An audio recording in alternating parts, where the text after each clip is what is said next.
5 Teslas per second. That would be an insane amount of growth, but let's make it a nice round number. Magnetic field strength is growing by 5 Teslas per second. And here are my questions. A, what is the direction of the induced current in the loop? B, what is the size? And then I'll leave it there for the formal parts of the problem, but I will pontificate on some other stuff I could ask you after that. All right, so let's start with the direction of induced current. That's just Lenz's law. So we have that the magnetic flux is going this way. It's going into the page, right? And so we learned that Lenz's law wants to fight flux change. So if there's an increasing magnetic field, which way is B induced going to point? It's going to point with or against the external field? Against it, right? Not because it always points against, but because in this case the field is increasing. So B induced is going to point like this. So which way is the induced current going to flow to make that? Counterclockwise. So we have just figured out that the induced current in this ring is counterclockwise.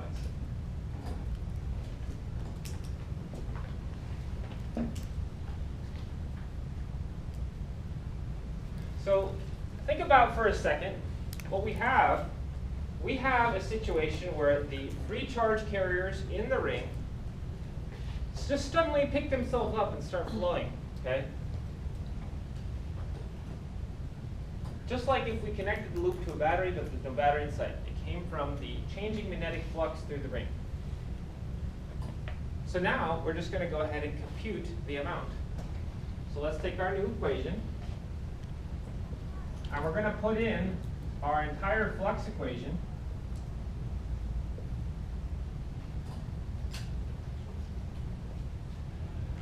It looks pretty horrific like that, but most of the things in the delta aren't deltaing, right? So we just pull them out. The number of loops is not changing. The angle between the loop and the field isn't changing. The magnetic, or the area isn't changing. The only thing that's actually changing is the magnetic field strength itself. Now, of course, it's good that there's at least one thing left in there, because if you don't have anything changing with time, you have flux, yes, but no change in the flux with time, so no EMF. So luckily, we have at least one ingredient that is changing. Let's fill in the easy stuff first. How many loops do we have here? One. Just one. And what do I put in for theta?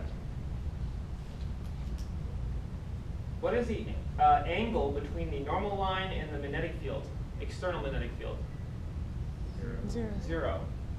Right? It's like this but from a front view, right? So cosine of 0 is 1, which means, of course, our loop is oriented to catch maximum amount of flux. So all we have left is A times delta B over delta T.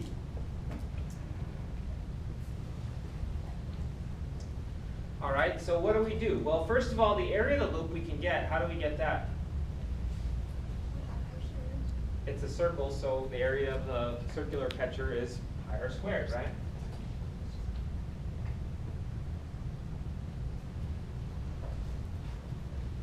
Now, as to the stuff there in absolute values, well, I didn't give you, if I gave you the initial magnetic field, or you can compute it, and likewise with the final, you could subtract the final and the initial and divide by the time it took to make that change, right? So that's one way to do it. So there are going to be homework and exam problems where you need to calculate the initial, calculate the final, take the difference, and divide by the time it took to make that change. But we don't even have to do that far here, because this was handed to us. This change in magnetic field with time is 5 Teslas per second. This is given 5 Teslas per second. That was handed to us on a silver platter. So we multiply 5 Teslas per second times pi r squared, where r is 1 meter, right? And we're going to get, if I do this correctly, it's roughly about 15 volts. So changing the magnetic flux in this way is equivalent to connecting this loop to a 15-volt battery. Okay? Now, all we have to do is apply Ohm's law. Oh, I didn't give you the resistance, did I? I need to give you that. The resistance is 10 ohms. So, to find the induced current, we just use Ohm's law. 15 volts over 10 ohms. Of course, that 10 ohms is the thing that's going to make sure that the 15 volts doesn't drive just any old current. The more resistance is in the loop, the less current you'll get for that 15 volts, right? So in this case, we get 1.5 amps. We already knew the direction was counterclockwise, and now we know how much. Faraday's law allowed us to compute how much current. So Faraday's law got us the EMF, and then Ohm's law determines, based on the resistance of the thing, more resistance is less current for that amount of EMF, right? Are there any questions on that? Okay, so that's the end of the formal stuff. But I do want to talk about other things relating to this. One of the questions that I could ask you is, at the center of the ring, what's B net? So, for instance, what would that be useful for? Well, let's say I threw a third object in there, right? The third object would be affected by both of the other fields, right, that are already there. It'd be affected by the external uniform field. It'd be affected by the loop. Now, at the center of the ring, would it be appropriate to add or subtract the induced and external fields? Subtract them, because they're pointed opposite. So I would get B external minus B at the of the ring.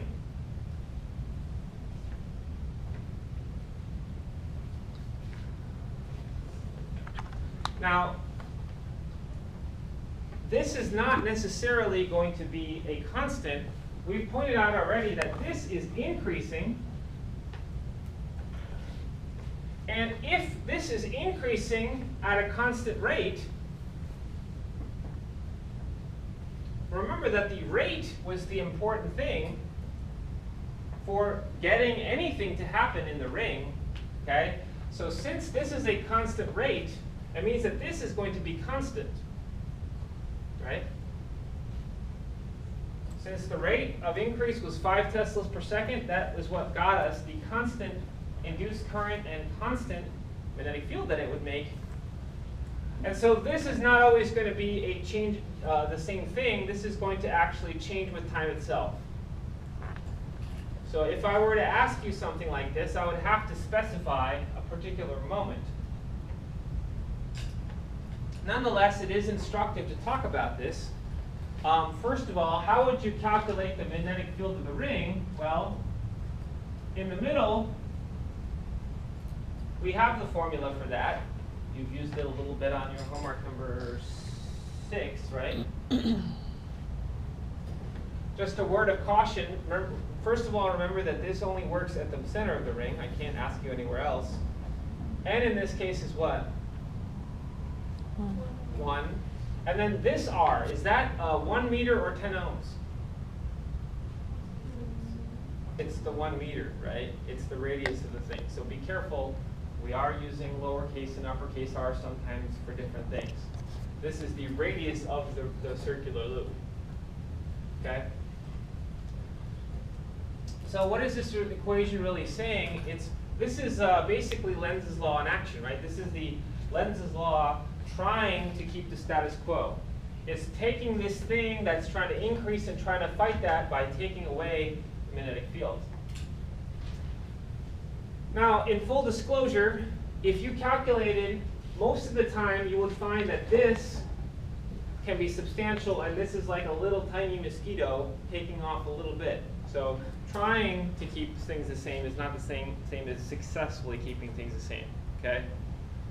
So oftentimes, it's kind of like more like partial shielding, right? Partial shielding is this idea that you try to cancel something off, but you can't really, right? There is one exception.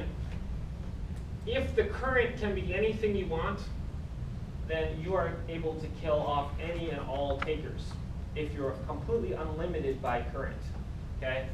So how would you be unlimited by current?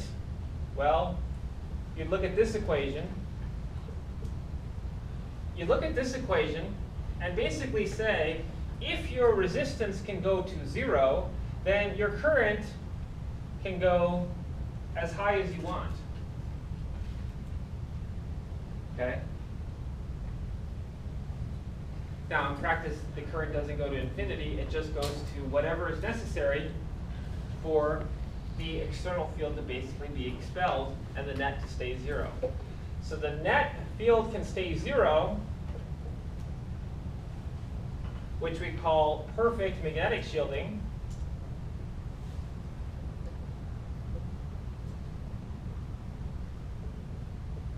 If the B induced can cancel the B external, no matter what. And the only way that that can happen is when the induced current can basically be whatever you want, which means that the resistance of the object that the induced current is being flowing in is 0. This is not possible at room temperature, but it is possible for superconductors. Superconductors have no resistance whatsoever because they have perfectly zero resistivity. These don't happen at room temperature, but if you go down to a slightly lower temperature and kind of get tamped down on the thermal kind of jiggling around, you can actually get perfectly conducting materials. Okay.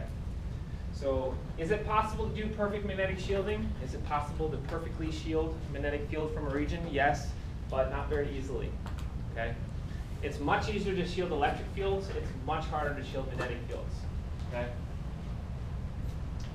So again, I realize that the equation breaks down a little bit. This seems to suggest that the current goes to infinity. It doesn't really go to infinity. It goes to whatever's necessary for the net field to be 0, and then it would have no reason to be any higher. Okay. So just wanted to give you a little bit of a taste of that. Okay. Any questions before I move on?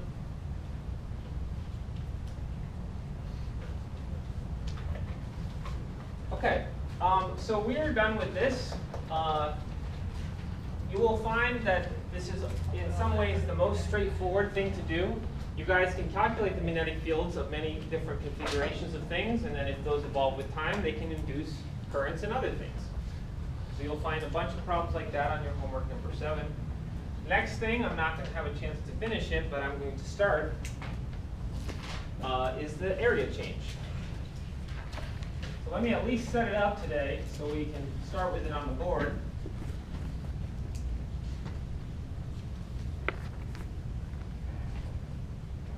So this is my second example, area change.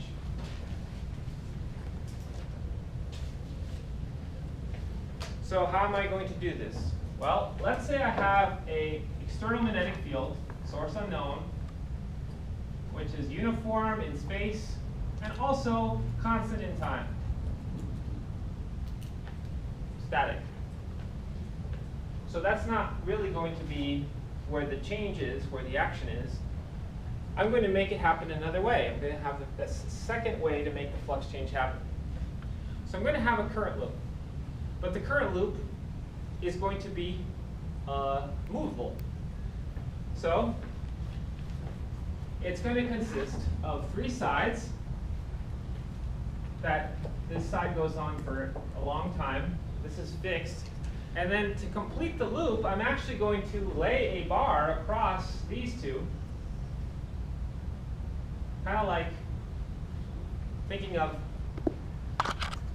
this as like a railroad track or something, right? So this bar is going to be movable, and I'm going to move it to the right.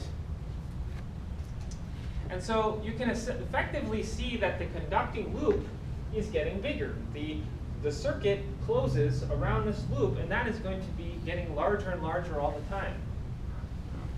Okay? So let me give you the parameters of the problem. Let's do this one symbolically, because we really should be doing that anyway. So the givens are going to be B external, so what is the strength of the magnetic field outside. I'm going to give you the dimensions, the dimension that's not changing. So this loop is getting bigger, but only because the width is getting bigger. How tall it is not, so that's going to be a given. L. I'm going to give you the speed at which that side moves away. And also, just to uncomplicate my life, as you can probably imagine, if I had to think of this as conducting material that wasn't quite perfect, as I made the loop bigger, the resistance would increase because there's more material in it, right? That'd be annoying if I had a resistance that changed with time too. So what I'm going to do is pretend that this is all perfectly conducting material, except there's a resistor here somewhere included in the loop. And that way, if all the resistance can be considered to be there, then even as I make the loop bigger, the resistance is still that. Okay? So those are going to be my givens. And then I'm going to ask very much the same questions. What is the direction and what is the size of the induced current in the loop? And I'm, of course, going to express anything quantitative in terms of the given variables. That's considered fair game. Before I even go that far, let's just do the direction. We have enough time for that. That takes a few seconds here. So we have that the magnetic flux is into the page. It's being caught by this loop. It's going into the page. Okay? Now, is the flux going to increase or decrease the amount that's caught by this loop? Increase. Not because the field is getting stronger now, but because I'm making my catcher bigger. So because the area increases, the flux will increase. All right? So Lenz's law wants to fight any changes. In this case, it's an increase. So is B induced going to want to point with the external or against it? Against it, that's right. So the induced field made by this loop, something like this. All right, so which way does the current have to flow around the loop in order to make that happen? Counterclockwise, that's right. So the current flows up like this through the bar, the movable bar, and then clockwise around the whole thing. Flows like that. So Lenz's law comes to the rescue again. We can very quickly determine the direction of the induced current. That's counterclockwise. And now Lenz's law is going to be what helps us to get the size.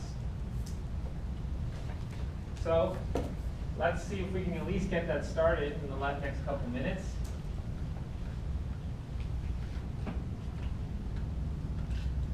Let me again pull out the terms that are constant. So we have the number of loops. How many loops does we have? Just one. What is the angle between the normal line and the external magnetic field? 0. Again, it's oriented to catch maximum flux. Cosine of 0 is 1.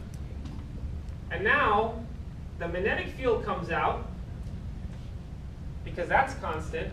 The only thing remaining inside the change with time, is now the area. We got to have something left that's changing with time. So we have now that we're going to have an EMF due to an area change. Not the magnetic field is necessary to be there. If B was 0, we'd get nothing. But the static presence of the magnetic field times something that has to change. Something that is changing now is the area. So compare it versus the last problem where you got the area was constant, but the magnetic field was changing, right? Something's got to change with time. Okay. So I think that's where I'm going to actually still have a minute left. Let's see what else we can do. The area, well, it's a box, so that's going to be L times this here. So the area is L times X.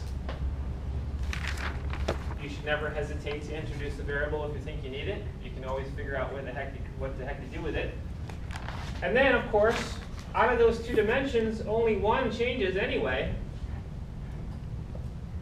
L is constant while X changes. What's delta X over delta T? That's the velocity of the bar. So we have that the velocity of the bar is what gives us our EMF. We can directly see that the faster the bar moves, the more EMF we get, because of course the faster the bar moves, the more the flux will change with time. This, by the way, sometimes is called motional EMF because some kind of motion is involved to make the area bigger, right? So let's start from there and we'll finish it off next time.